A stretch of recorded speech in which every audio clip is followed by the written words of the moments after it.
Di Thailand, santapan kelas atas dunia perairan ini, di ikan louhan ini hanya merupakan makanan yang paling umum. Untuk membuat mereka tumbuh sehat dan besar, dijual dengan harga tinggi.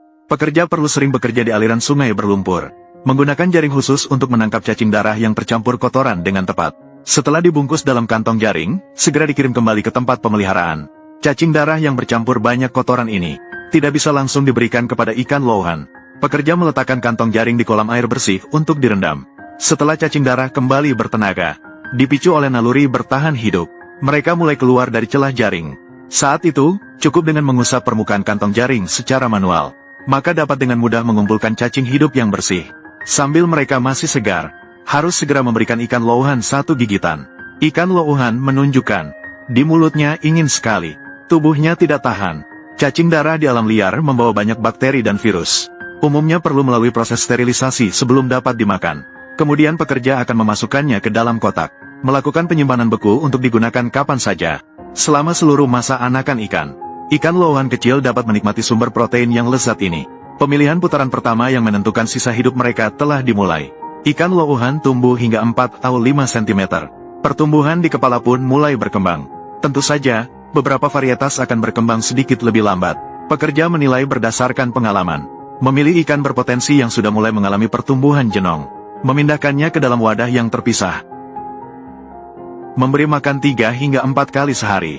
Setiap kali makan hanya memberi mereka makan hingga 70% kenyang. Ikan ini, selain memiliki pencernaan sensitif, juga memiliki kebutuhan suhu yang tinggi. Sebagai ikan tropis, suhu air 28 derajat Celcius merupakan syarat minimum bagi sebagian besar ikan louhan.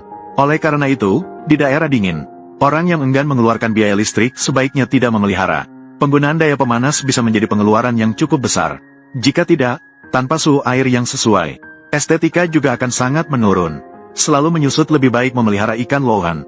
Sebagai ikan yang cerdas di dunia perikanan, ikan louhan tidak hanya memiliki kebutuhan privasi, tetapi juga memiliki kebutuhan emosional. Petugas meletakkan beberapa batu di akuarium. Saat tidak ada kegiatan, mereka akan menggerakkan batu dengan mulut untuk mengisi waktu. Selain itu, ikan louhan sangat spiritual. Jangan lihat mereka terlihat garang sehari-hari, tetapi di hadapan pemilik, mereka seringkali menunjukkan sikap baik. Mereka membiarkan untuk dibelai dan diusap. Sementara itu, ketika bertemu orang asing yang mengulurkan tangan, mereka bisa langsung berubah menjadi penjepit ikan, baik tinggi maupun rendah meninggalkan bekas. Ikan louhan yang terpilih di putaran pertama, berarti mulai menjalani kehidupan sejahtera. Yang lainnya yang tidak terpilih memasuki mode neraka. Di wilayah Asia Tenggara, either dibuang ke saluran pembuangan untuk hidup sendiri, atau dijual dengan harga PERKILOGRAM.